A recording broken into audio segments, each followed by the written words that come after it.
All right, this is always a little bit of a challenge to reconvene after I've asked you to start conversations. Sometimes this works.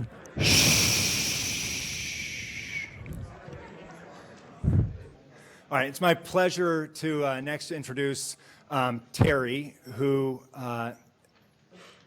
before her arrival, the Chancellor's office and main campus did not have an entrepreneurial center. And while we, across the campus, including Silicon Flatirons, were active in things related to entrepreneurship, there was no real glue.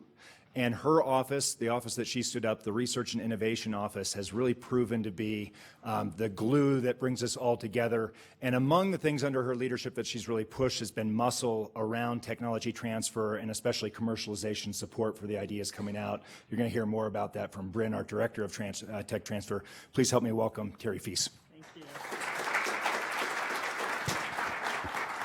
So I was trying to use that tactic of where you come up right away so he doesn't feel like he can say very much and he needs to stop. So I don't know if it worked because he's a law professor. So anyway, thank you for letting me be here. And I'm just really excited about this topic. And I think Brad sort of set it up. But, you know, this is not your mother's tech transfer anymore. And so what I've been excited about being at CU for the last 3 years is just the unique environment that we have. The corporations that are so closely located to Boulder and Denver, our startup community, which is one of a kind here and very give first oriented, and also our federal labs. And having 17 federal labs right here in Boulder is pretty phenomenal and really contributes to that innovation ecosystem that we have. About 2 years ago, the Tech Transfer Office, we had it at the system level for CU, and we moved that into my office. Bryn Reese is our Director for Tech Transfer, done a phenomenal job really developing and innovating on that. At the same time, CU Anschutz was, you know, we let wild horses run, which I think was really important. So Anschutz has done phenomenal things and very different than what we've done on the flagship campus, because we're very different with medical schools and flagships. So there's some things that have been really important to us getting to record numbers in terms of our licensing and from my perspective, I want to get things out of the university. I don't want us to hold them in. And so Bryn's group has started a commercialization academy, and it's really about coaching our faculty and graduate students and helping them learn the vocabulary, how this works. They're not necessarily going to be the founders, but as they understand more of that, that's going to change the research that they do, and I think that's really important for our campus. We've really focused on like the human capital development. As Brad said, 2 years ago, we kicked off an innovation and entrepreneurship initiative for campus. So we had great centers in Silicon Flatirons. Leeds Business School was doing phenomenal things, but we really didn't have it all across campus.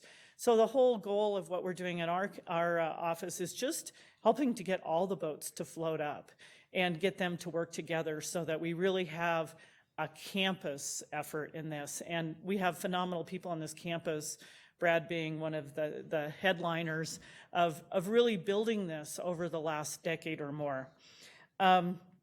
So it's an exciting time. I think some of the things that we're trying to do to raise the visibility of the work that's coming out and that the tech transfer ultimately is a Lab Venture Challenge, which is really opening up. We have some bridge funding for faculty before it will go out of the university. That's gotten really competitive. We opened that up this year. We'll have that as an open opportunity for other investors to come, other researchers to also participate in that. And the second thing is February 1st, we're gonna have Destination Startup. And this is where we've reached out to all the Colorado research institutions. This is gonna be at the Omni Hotel in Broomfield, and we're taking companies that have spun out of the federal labs of any of the research universities, and they're going to be presenting. And the goal here is to really raise the visibility of Colorado, so get investors from the coast to come here and leave their money. And so if you're one of those, we're happy to have you there. So it's an exciting time. I think there's a lot of changes that are happening, and this is a time where we need to be thinking about that, and I can't imagine a better place to do it than here. So thank you for being here today. I'd like to, are we gonna be ready with Walt? Yes. Okay, so I was just going to do a brief intro. You have his bio in the program, but I was fortunate a year ago when Walt kicked off the Return on Investment Initiative for Unleashing American Innovation to be part of that in January. And it was a gathering in Washington, D.C. to really start to put some focus on what do we need to do to get more of these ideas and technologies out of our federal labs. And there was a lot of comparing to the universities and what the universities have done, and Bayh-Dole, of course.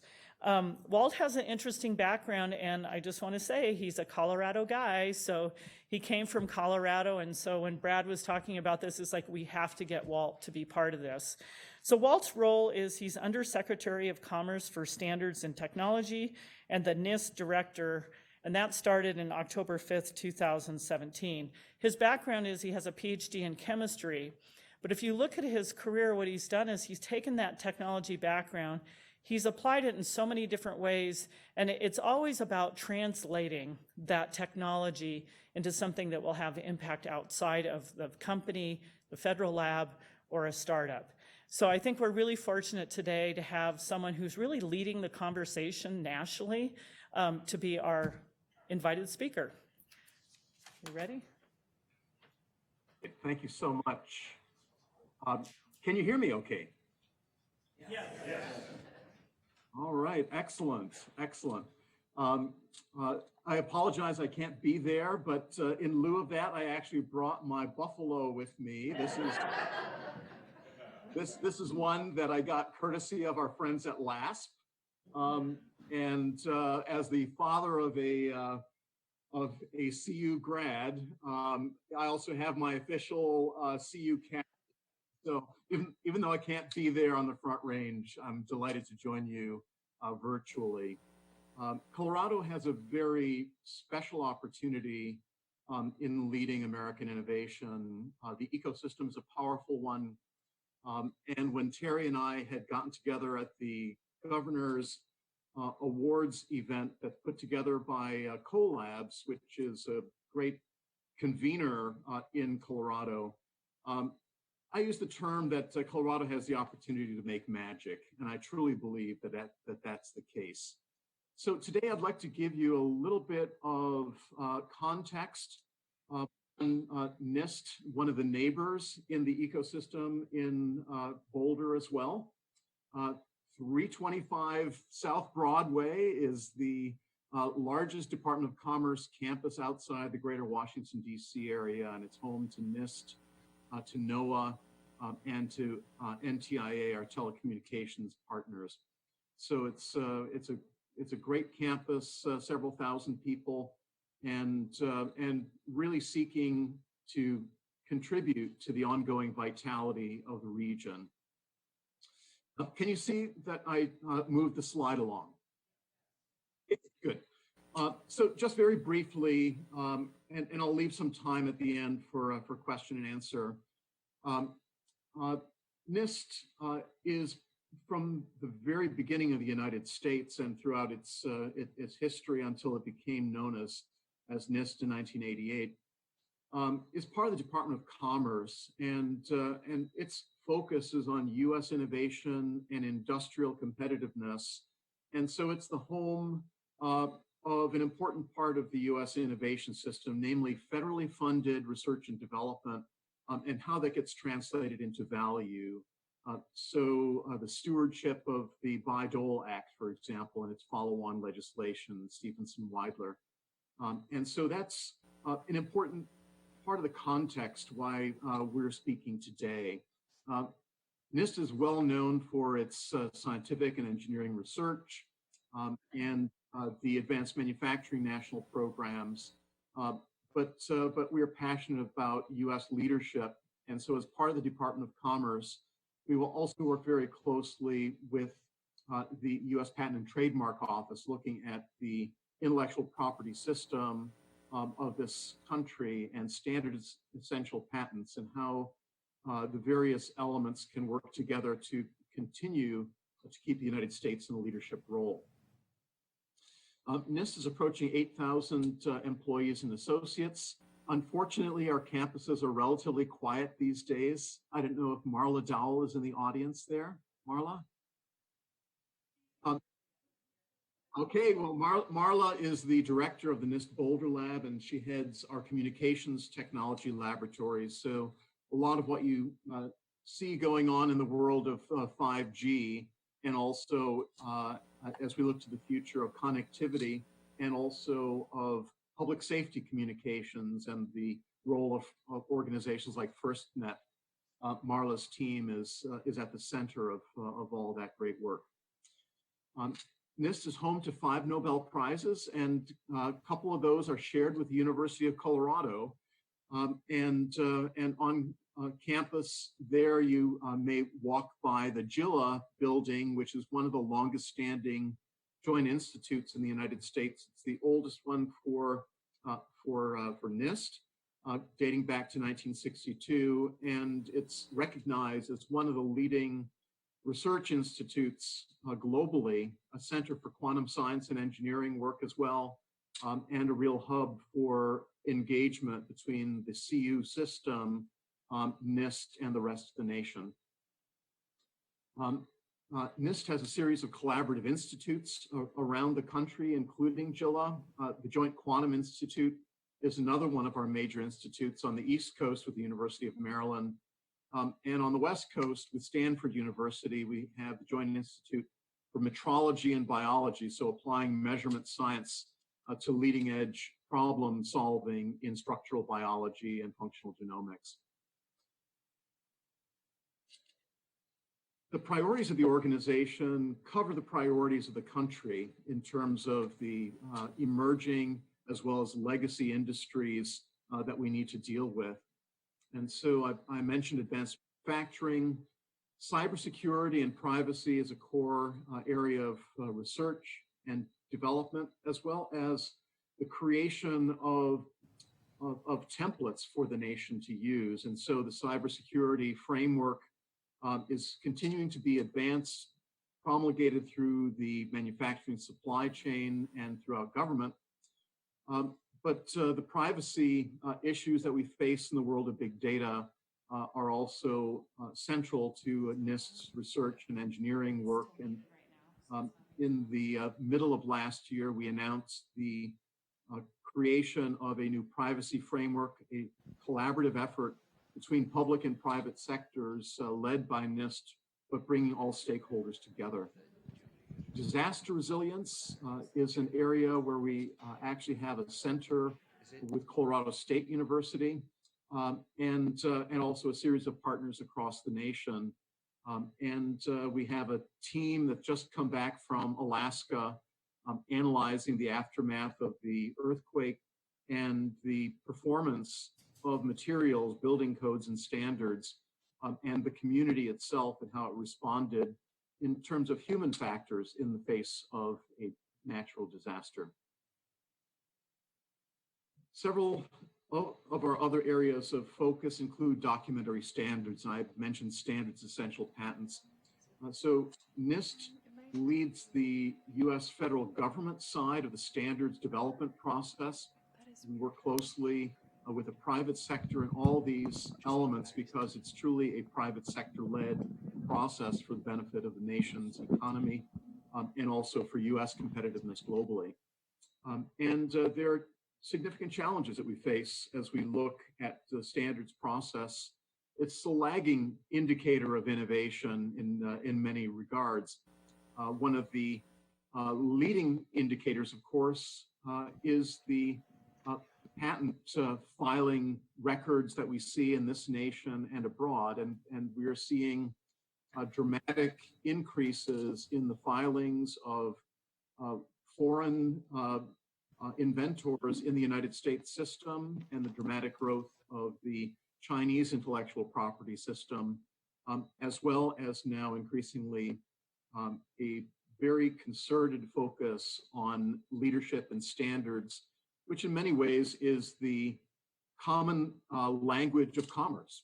And so it's important for the United States not only to look at our technology transfer system and its effectiveness for the future, but also to look at all elements of how our research enterprise serves the nation our STEM education pipeline and the great work that our universities do, educating the world, but also looking to continue to retain and to leverage the talent and the innovations coming out of our universities right here in the U.S. Measurements dissemination is another element of what NIST does, and some of you may have seen in the press that the kilogram is dead. Long live the kilogram. There's a fundamental redefinition of the primary measurements that are used around the world, and NIST was the leader in that effort as we redefined a series of the core measures, including the amount of substance, that is the definition of the mole, and also the use of fundamental constants of nature throughout, including the use of Planck's constant as an essential element of how we redefined the kilogram. Long may it live. We work closely with many of the institutes in the University of Colorado system, and certainly the BioFrontiers Institute and the great work that Tom Check and the team do there is closely connected with leading edge measurement science that takes place in Boulder as well as across the other NIST campuses. And so work in engineering biology, functional genomics, Internet of Things, and the application of new communications and interconnection technologies are a top priority for NIST and certainly at the NIST Boulder laboratories. Quantum science and engineering, I mentioned that before, and NIST is recognized as a leader in quantum information science with some of the early opportunities for commercial development. And so we see that that is an area of focus in technology transfer at NIST, and creates great opportunities for us to partner not only with the University of Colorado system, but with other players, both entrepreneurial as well as corporate nationwide. In applications of artificial intelligence and creating a system of trust in AI and the performance of algorithms. Manufacturing ecosystems are an essential part of what NIST is involved in, and in Colorado, Manufacturers Edge, the Manufacturing Extension Partnership Center, is a member of your ecosystem to support manufacturing companies as they grow. We have a footprint in every state of the union through the MEP, and then also together with the Department of Defense and Department of Energy, NIST coordinates the Manufacturing USA centers, which provide access to leading edge manufacturing technology, so important to existing companies as well as to our startups whose products will ultimately be delivered through manufacturing in this country, we hope. So just a few words about the ROI initiative, as we call it. Federal R&D at our universities, our federal labs, and industrial as well as other private research institutions is over $150 billion per year, and about 1/3 of that is at our federal labs. It's critically important that we look at the process and that we modernize it to ensure that more of the results of that investment don't sit on the shelf or wind up only published, but actually create the seed corn for our businesses and for entrepreneurial ventures of the future. And the event that Terry mentioned that took place in April was the kickoff of a national conversation about technology transfer. And it's wonderful to have had the University of Colorado and other Colorado-based partners as part of that conversation that's continuing today. NIST's role, as mentioned previously, is to coordinate and to lead on these matters, and also to report to Congress on how federal tech transfer is doing. And through organizations like the Association of University Technology Managers, now branded Autumn, there's a lot of great complementary data that's being made available through the academic sector as well. The fundamental legislation by Dole and Stevenson Weidler came out in 1980.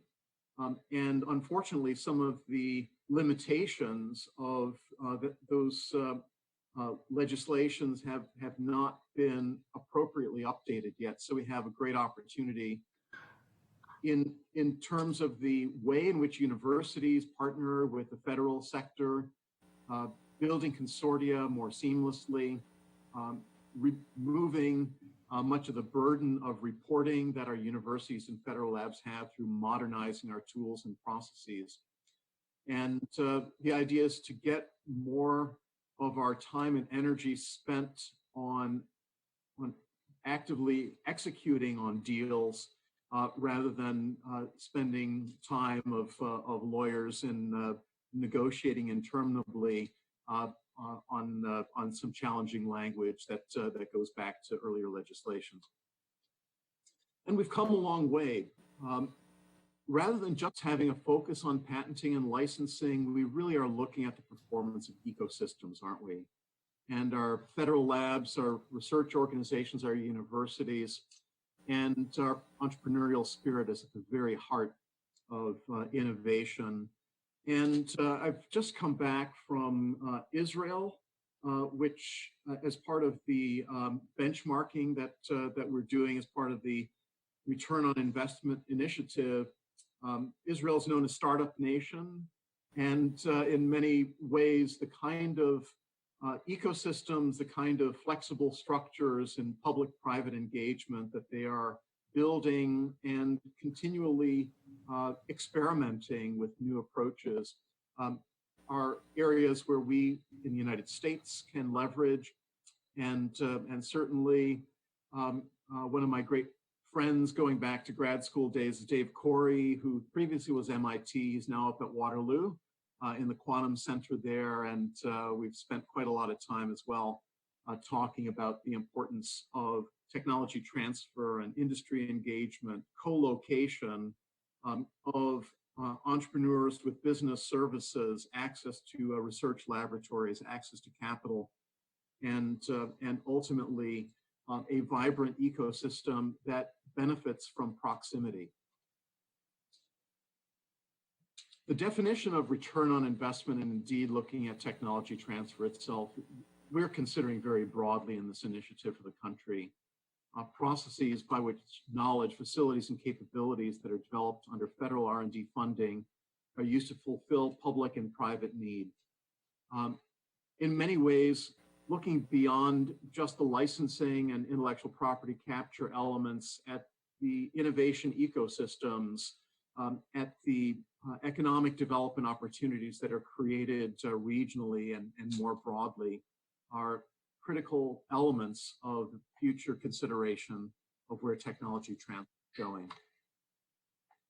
And so the ROI initiative is simply a broad look, a national conversation to deal with some of the structural issues that we have within our federal tech transfer system and greater value to be created, jobs, new companies, enhancing our economic competitiveness, and at the same time, enhancing the nation's security nationally.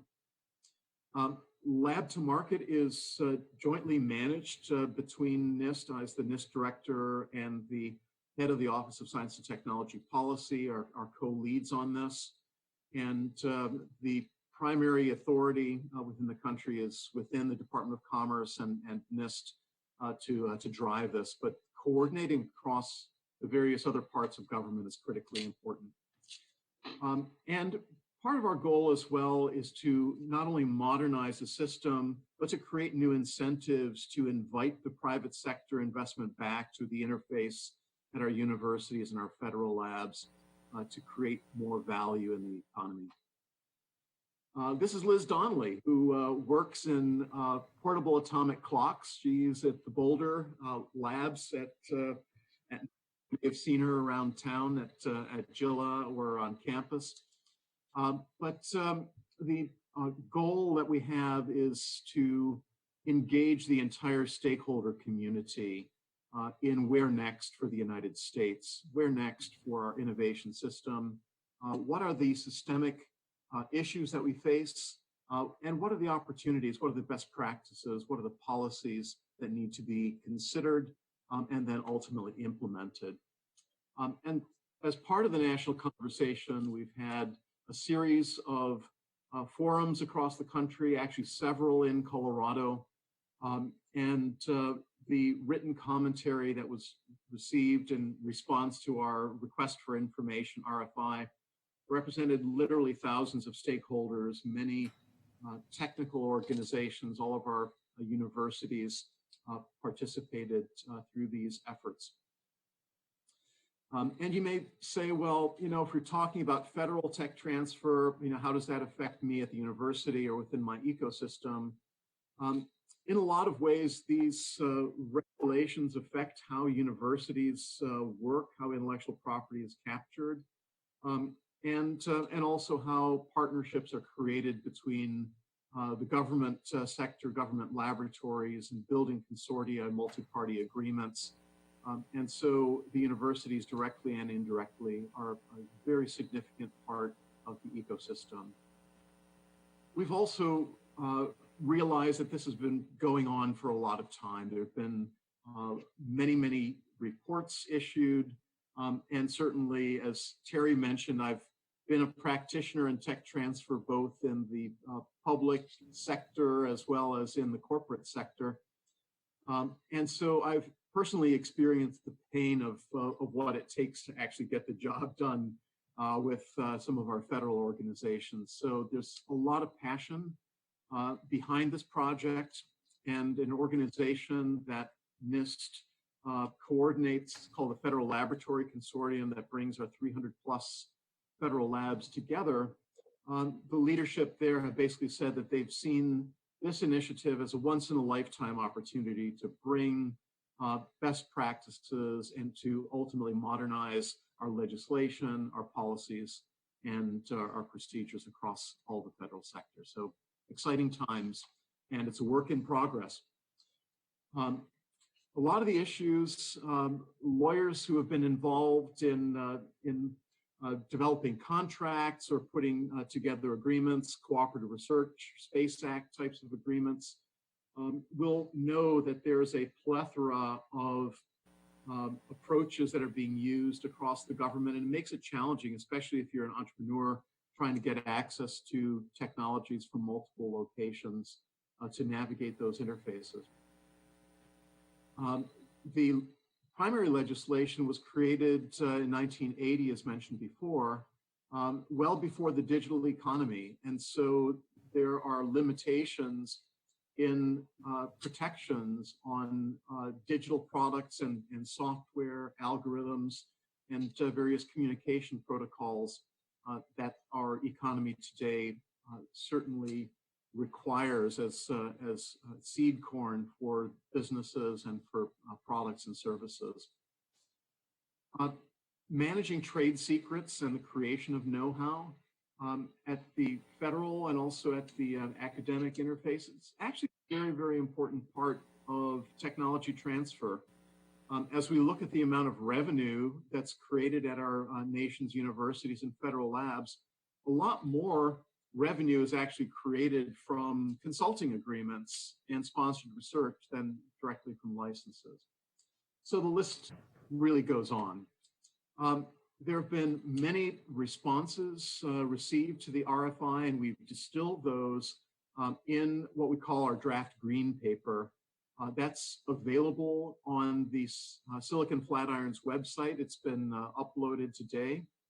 And so we invite you, if you haven't already, look at that, provide any additional feedback, because when NIST gets back in business together with the rest of government, we're going to hit the ground running. And the idea is, let's build a more entrepreneurial workforce. Let's deal with the regulatory impediments, modernize the legislation. We've already begun developing a legislative package that includes language that we will then advance with Congress once we're at the stage of having a final document and an agreed roadmap. There have been recommended incentives, for example, R&D tax credits to be expanded for entrepreneurial business as well as larger companies to ensure that they are incentivized to work at the interface with our universities and federal labs. Programs like the I-Corp program and a lot of the entrepreneurial education that goes on at the University of Colorado system is really leading edge, and the work of Techstars and others, Y Combinator have just great tools for their accelerator program and preparing entrepreneurs and the business teams of the future. We've had a lot of engagement with federal partners. Some of them are kind of silent. I just wanted to point out that one of the federal agencies, our Department of the Interior, actually has the buffalo on its official seal. Just thought I'd point that out to the Colorado crowd. And we're also working closely with the Small Business Administration in some of the recommendations coming out for the SBIR, STTR program, and next phases for that to become more agile and useful as a tool. And so there's a series of intended actions. I showed you a word cloud there on the chart a moment ago, but there are a series of actions that are intended to move the needle. And from the feedback already received on Capitol Hill, there's a lot of appetite on both sides of the aisle, in both the House and the Senate, to support new legislation to modernize the U.S. innovation system. So we're excited about the support that we're getting. And so the buckets of inputs, and I won't go through the details here. I invite you to review the charts that have been provided, also uploaded to the website.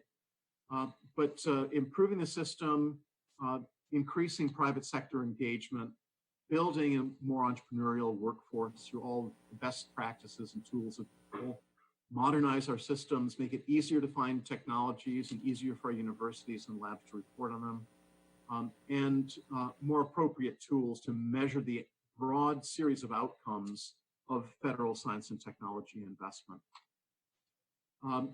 So those actions such as addressing the intellectual property system with the America Invents Act implementation, the Patent Trial and Appeals Board process, the PTAB, and others.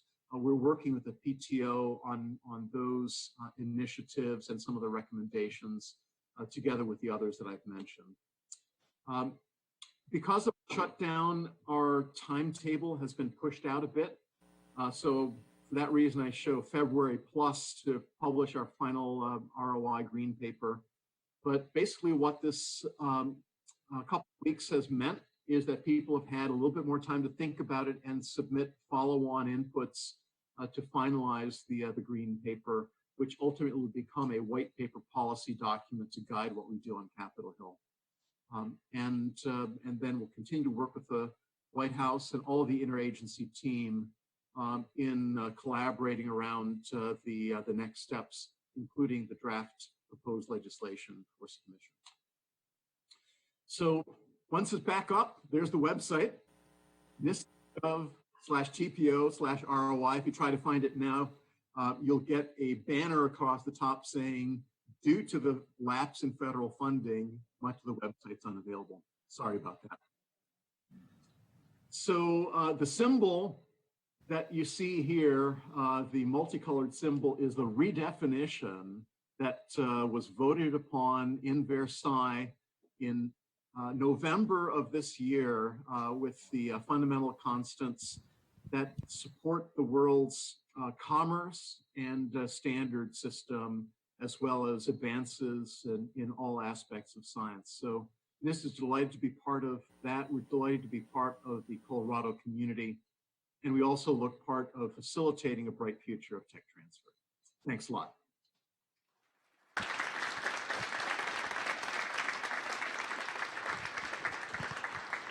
So, Director, many thank yous. This is Brad. I don't know if you can see me in the back here, but first of all, I learned a ton. It was very well received here in the room. Second, in terms of speaking principles of making things local between the buffalo, tech stars, and a shout out to Marla. That was very well done.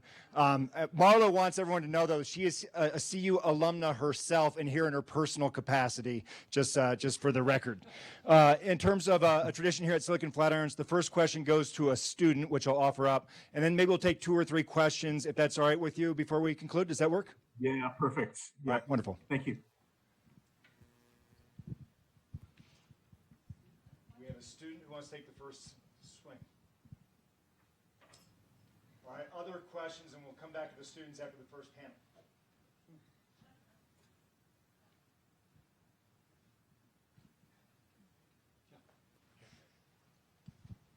So thanks for your comments. The slide that you showed with the manufacturing or industry partnerships that NIST is driving, we hear a lot in the media about Chinese innovation, relative quality of Chinese innovation. Just to help us understand, who do you view as NIST's counterpart for harnessing that technology and for tech transfer within the structure of the Chinese government? So if I understood that correctly about the manufacturing institutes, you're interested in the aspects that are relevant in Colorado. Is that correct? Did I understand correctly? No, sorry. The question was NIST's analog within the People's Republic of China. We were noticing the role that you play in terms of manufacturing partnerships and commercialization of technology within the U.S. I'm interested to see who you view as NIST's analog within the PRC.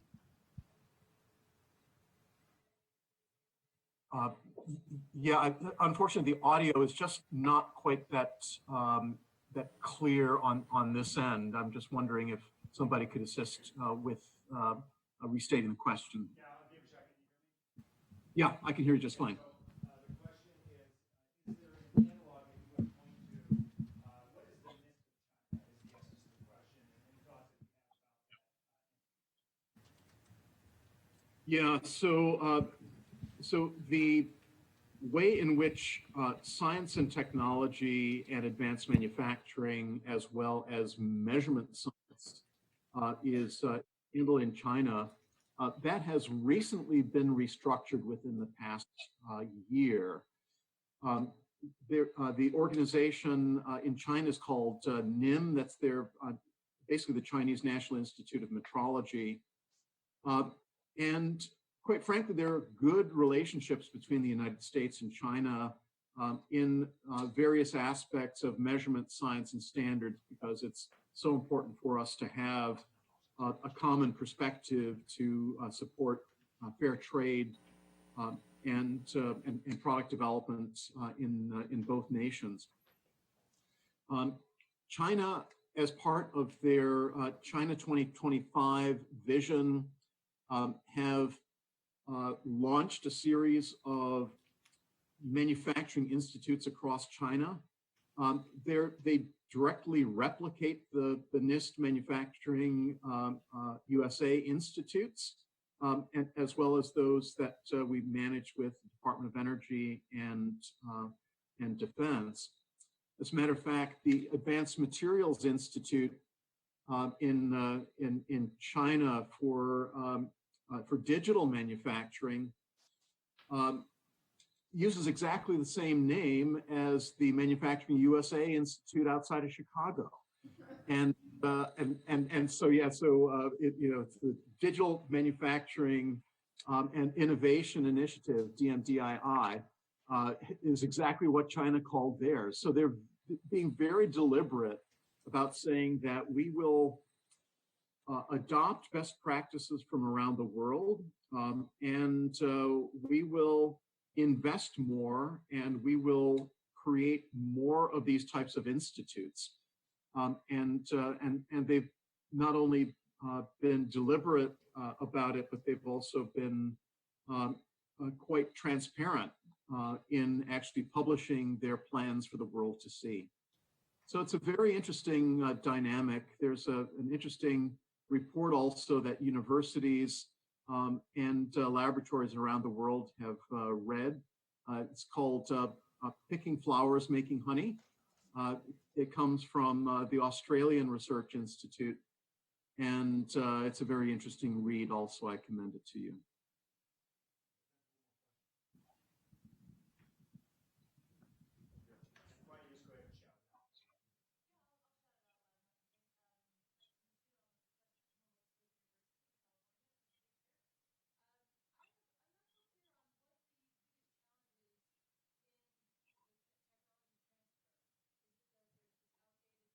Regulations or and what's happening with this science and these innovations that are just sitting in these laboratories physically and they're just not getting out what's going on? Well, I think that there are a range of things. We have seen just over the years a general move by U.S. industry to research centers that they establish overseas in partnership that is established with international universities as well as research institutes that are federally funded by other nations. So part of our goal as part of this national conversation is to bring more emphasis to the power that the United States universities truly represent and the power of the innovation ecosystems that we have here. There have been some challenges at the academic side that include questions about government march-in rights, for example, and working with the National Institutes of Health. They're dealing regularly with matters that state that the federal government should be stepping in for drug pricing reasons, a lack of affordability of therapies coming out of our various pharmaceutical and biotech companies as a reason why government needs to march in, and using Bayh-Dole and Stevenson-Weiler to come in and control drug pricing through that mechanism.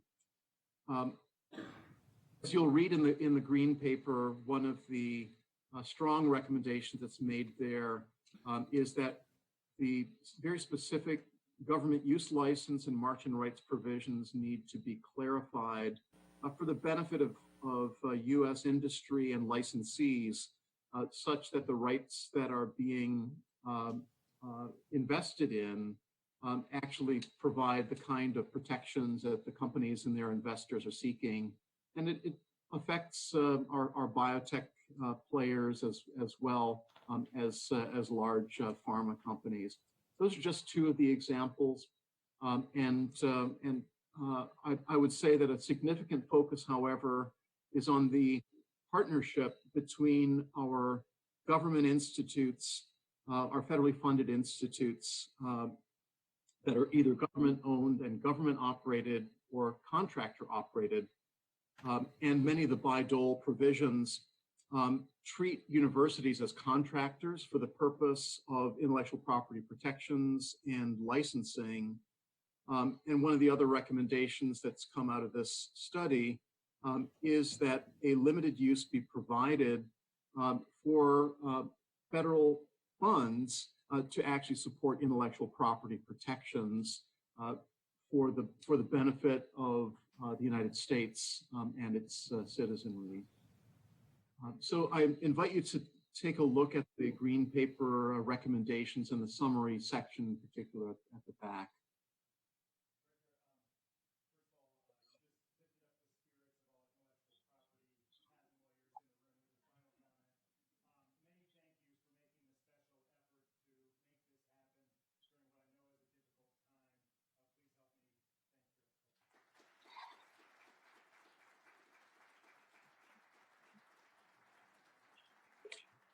Thank you so much. I'm glad to be a part of the conversation, and I'll listen in for a while longer. Thank you so much.